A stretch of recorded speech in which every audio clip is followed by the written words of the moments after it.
Hola, ¿qué tal? Espero estés pasando un excelente día. En esta ocasión nos corresponde ver un tema que se usa mucho en electricidad, electrodinámica particularmente, que es de los circuitos eléctricos con resistores.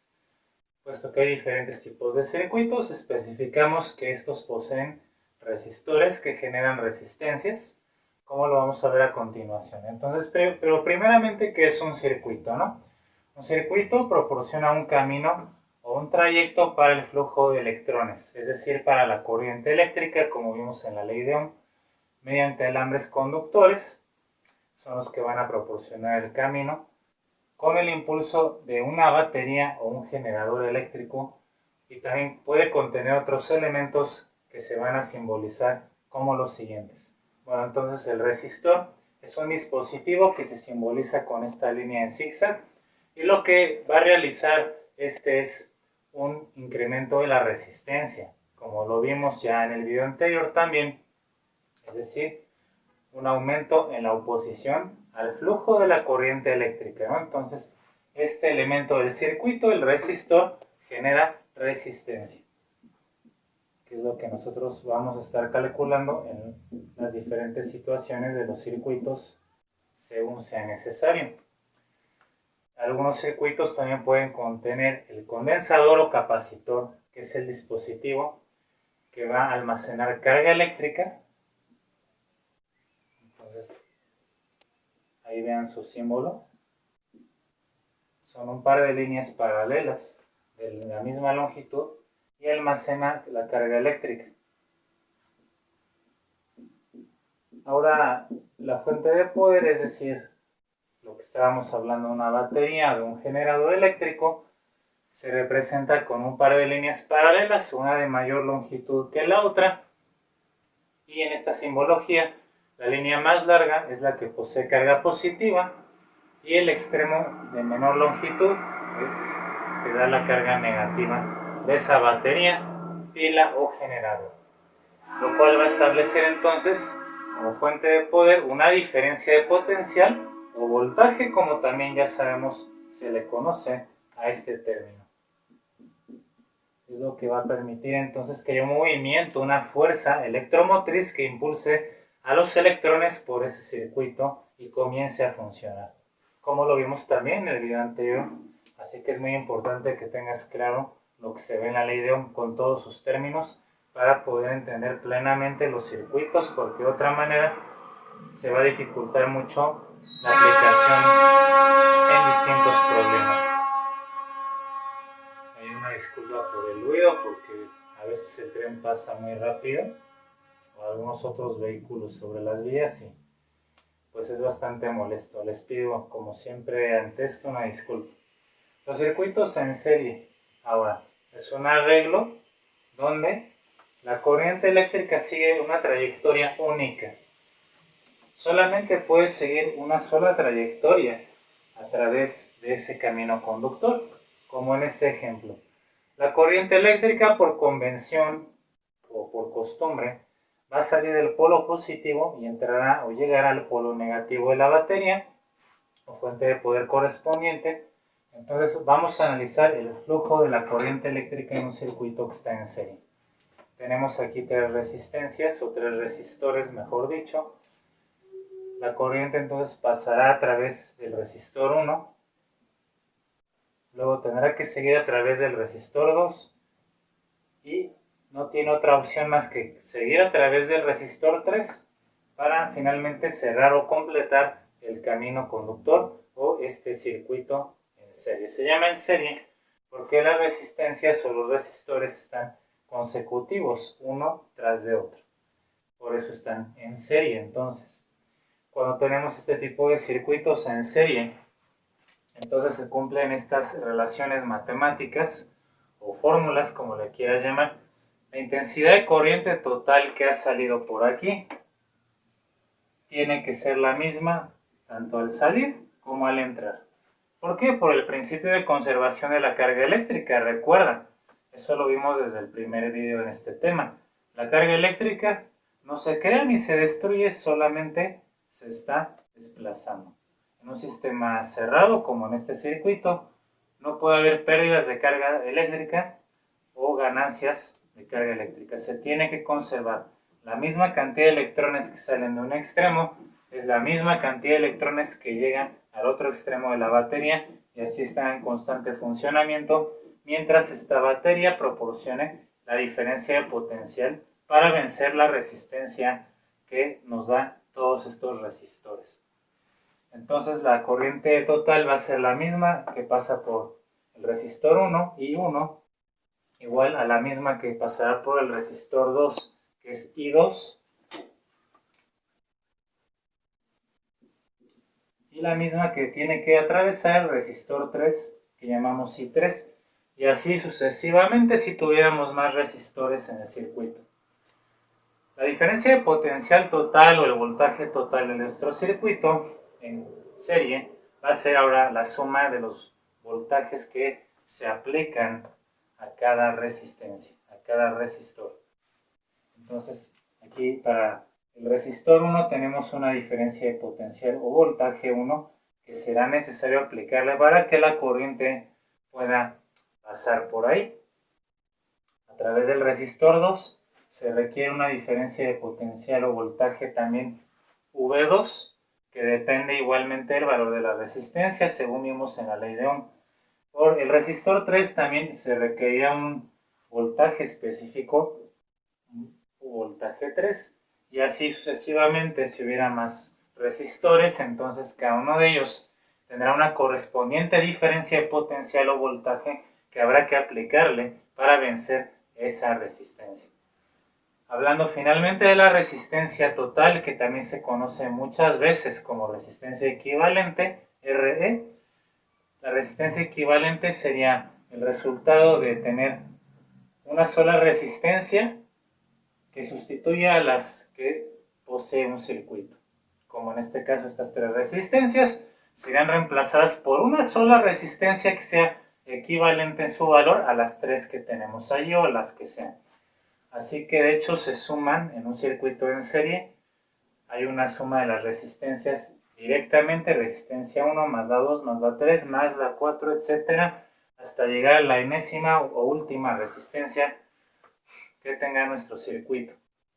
Muy bien, entonces ahí está el análisis básico de los circuitos en serie con resistores, que son los más sencillos, los más básicos. Ahora también tenemos que ver que hay arreglos de circuitos o conexiones en paralelo. En estos la corriente eléctrica sigue más de una trayectoria posible, sería lo contrario a un circuito en serie.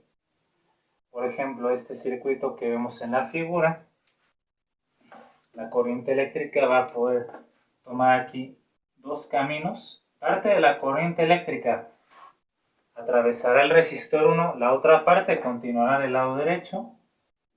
Aquí le vamos a llamar I1.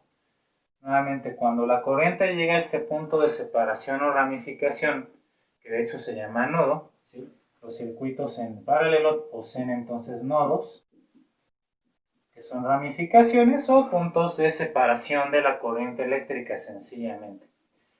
Esa es otra manera de definir a un circuito en paralelo, aquel que posee uno o más nodos.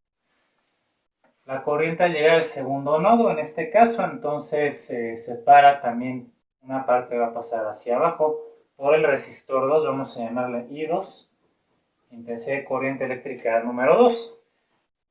Y la fracción restante o la cantidad restante de electrones va a fluir a través de la resistencia o por el resistor 3, llamémosle I3.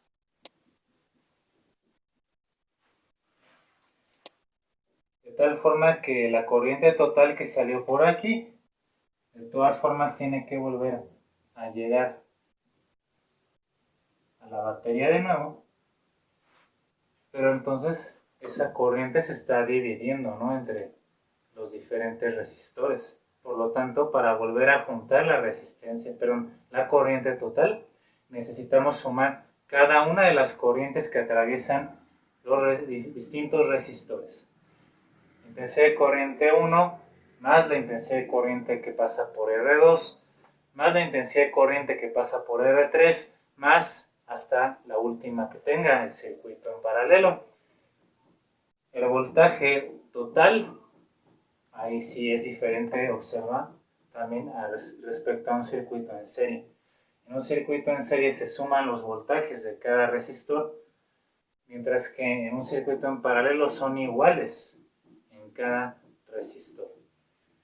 Va a ser entonces el voltaje 1 correspondiente al voltaje aplicado al resistor 1, voltaje 2 al resistor 2 y el voltaje 3 al resistor 3. Si hubiera más hasta el enésimo, todos estos voltajes en los circuitos en paralelo siempre serán los mismos. Y eso sin duda que es una gran ventaja cuando nosotros trabajamos con circuitos que están en paralelo. Así que vamos a ir anotando estas fórmulas. Si no las has memorizado, si no las has comprendido, bueno, es el momento de que las vayas teniendo en mente y las memorices también correspondiente a un circuito en serie y paralelo. Finalmente tenemos la resistencia total o equivalente en los circuitos en paralelo. Se viene manejando en forma de fracciones, de hecho como inversos o recíprocos. 1 entre la resistencia equivalente es igual a 1 entre la resistencia 1 más 1 entre el valor de la resistencia 2 más 1 entre el valor de la resistencia 3 más etcétera hasta 1 entre la resistencia enésima según tenga ese circuito, ¿no? Entonces esta fórmula es también muy importante, que luego se usa mucho. Y la diferencia con respecto a las demás es que tenemos fracciones, ¿no? Sencillamente pues operamos con fracciones, pero hasta ahí realmente lo que quiero que tú entiendas es la diferencia entre uno y otro y las fórmulas, ¿verdad? Que son diferentes tanto en un circuito en serie como en paralelo. Tomo una pausa en este momento en el video para que puedas registrar ello y con esto poder resolver ahora unos ejercicios o problemas que vamos a estar trabajando en este tutorial. Pero antes de eso, mencionar de los circuitos mixtos aquí abajo. Estos contienen conexiones tanto en serie como en paralelo.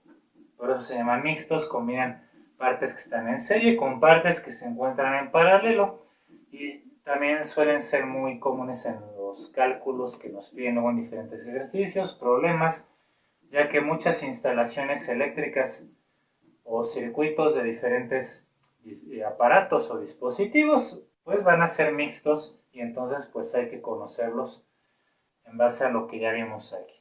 Así que vamos a borrar el pizarrón para poder ordenarlo.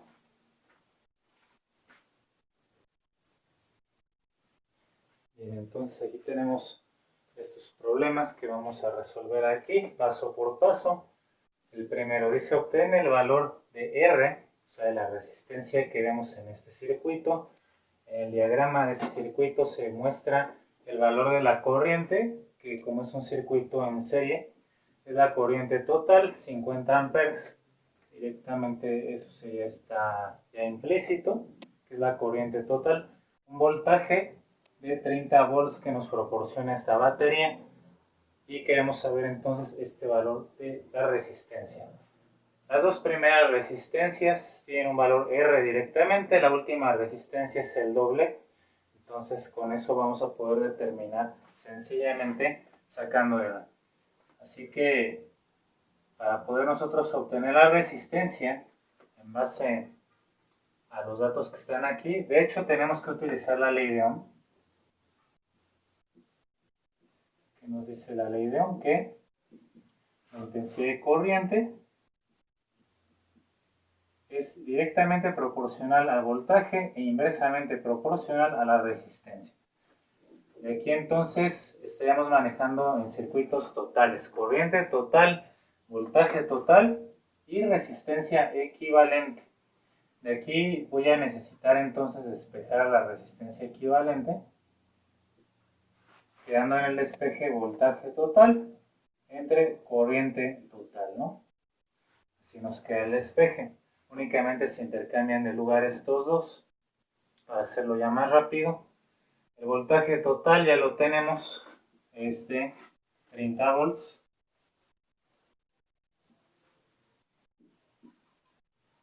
Y la corriente total va a ser igual a 50 amperes. Aquí puedes cancelar ceros. y entonces dividir 3 entre 5 para obtener el número decimal correspondiente, o de momento lo podemos dejar como fracción, 3/5 de ohm.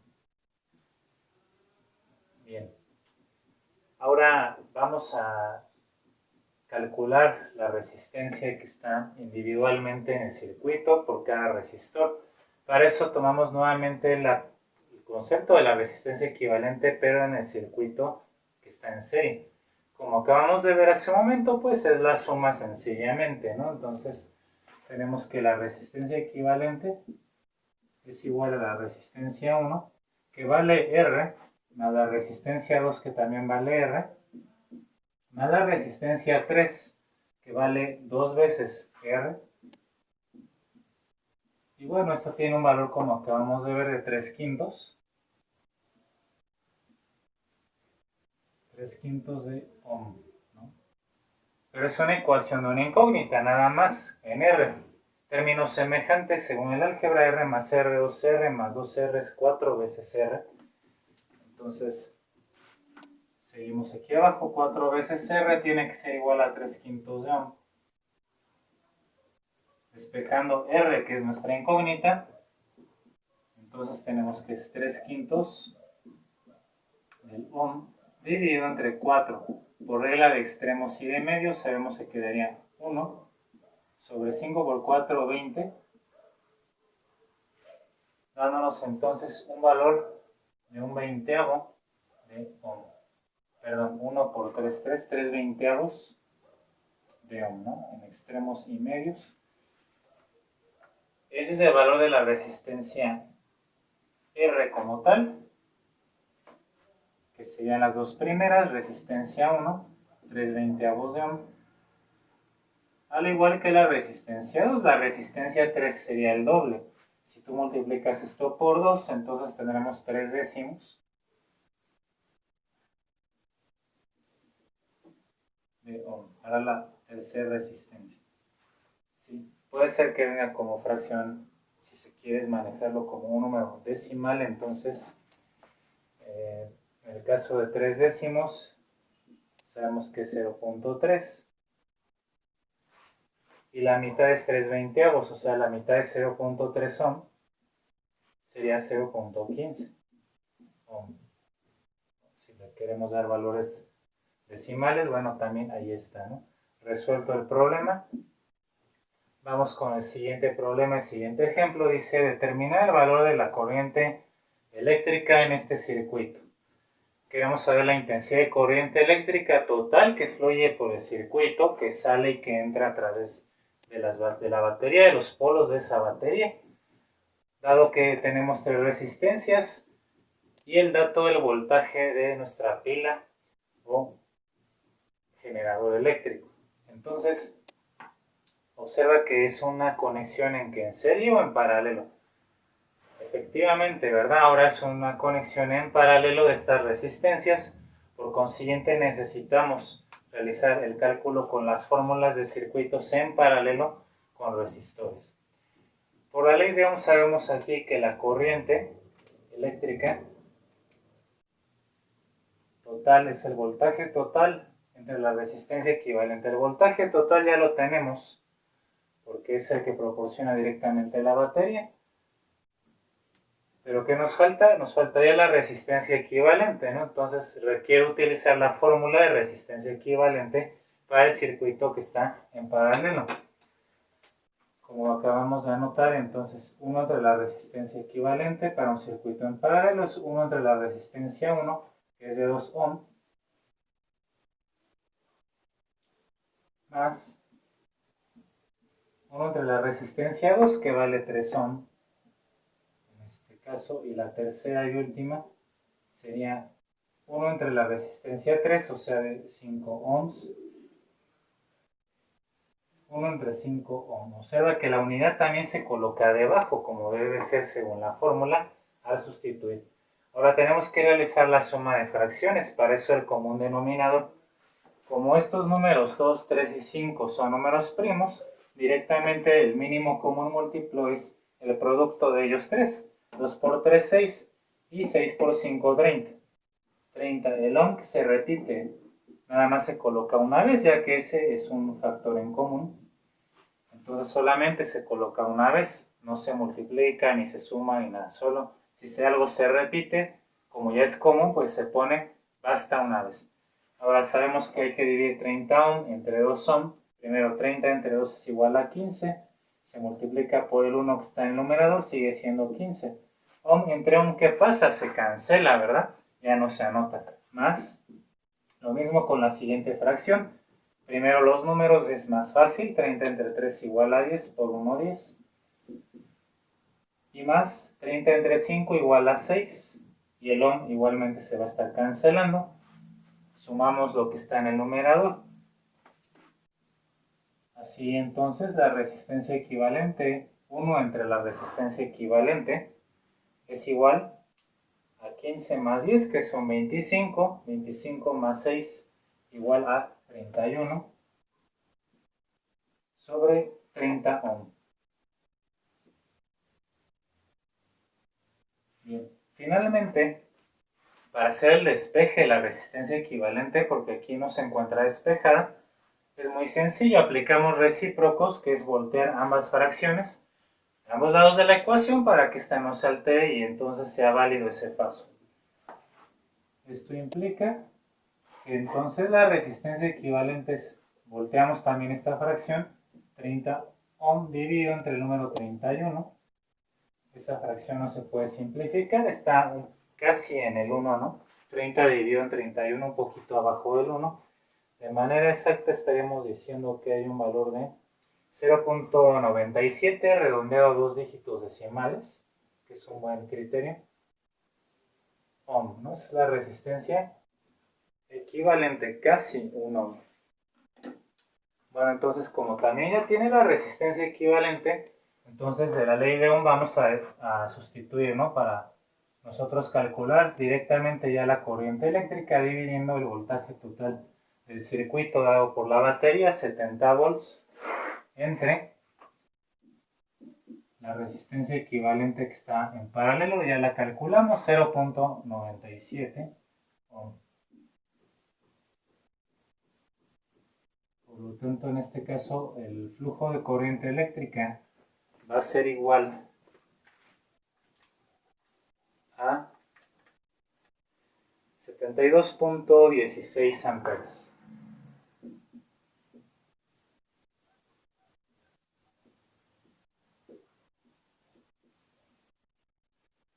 Ahí está, esa es la corriente que pasa, la corriente total que pasa por todo ese circuito que vemos en esta figura, en este diagrama.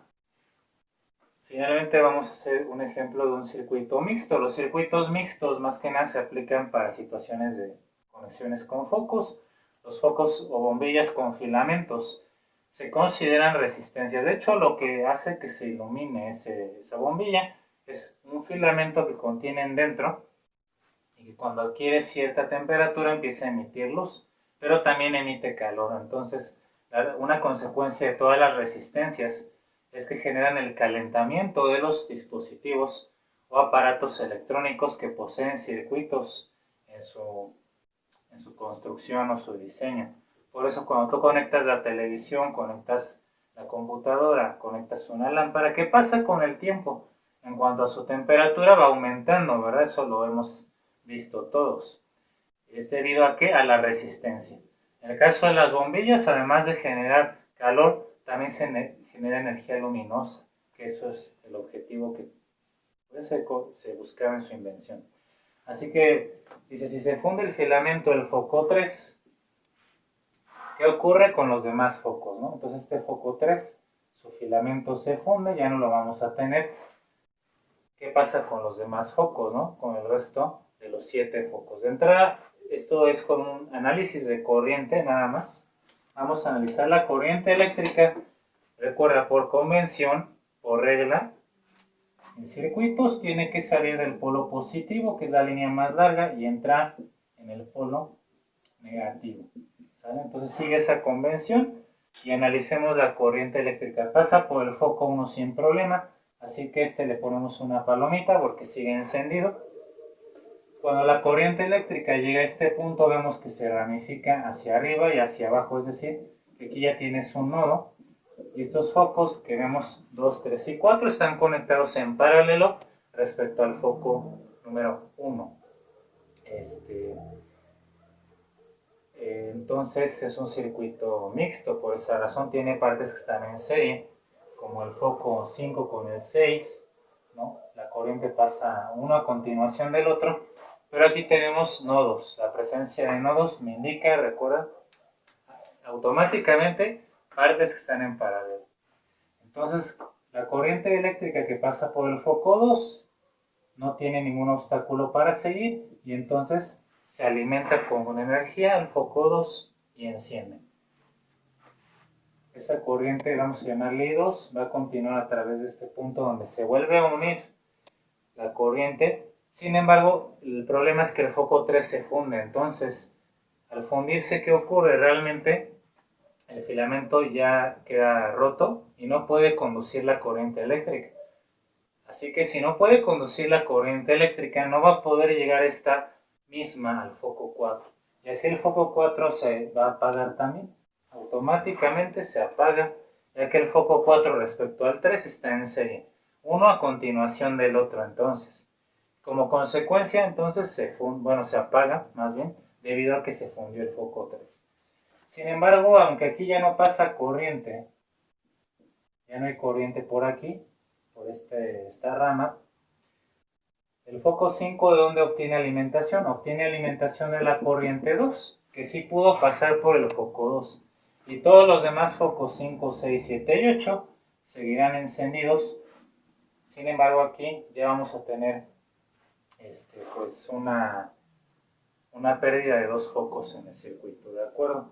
Eso es una posible pregunta. Realmente podemos hacer diferentes variaciones. ¿Qué pasaría si se funde, por ejemplo, el foco número 5, ¿no? Ese sería como un inciso de este ejercicio. ¿Qué pasa si se funde el foco 5? Vamos a representarlo aquí en color verde. Bueno, la corriente sigue pasando por el foco 1, foco 2, 3 y 4 seguirían encendidos. El foco 5 quedaría fundido, entonces ahí se corta la comunicación y entonces ya no pasaría corriente a los focos restantes, ni 6 y por consiguiente ni el 7 ni el 8. Y así entonces tú buscarías la respuesta, ¿no? En este caso entonces ya dijimos que únicamente se apagaría el foco 4, los demás siguen encendidos. Y así podemos plantear diferentes preguntas, ¿no? Como ejercicio que tú puedes hacer sobre este mismo diagrama u otro que tenga que resolverse sobre estos circuitos de focos, donde principalmente sí son mixtos. Así de esta manera entonces tienes elementos más que suficientes para poderle dar solución a ejercicios, exámenes de diferente clase, extraordinarios, finales, exámenes de admisión, etc. Por lo tanto, me despido, les agradezco también su atención y sobre todo que haya sido de gran utilidad para ustedes. Si es así, apóyame dándole like y compartiéndole esto a tus amigos, conocidos, que les interesen estos temas de ciencias. Así entonces nos vemos al próximo.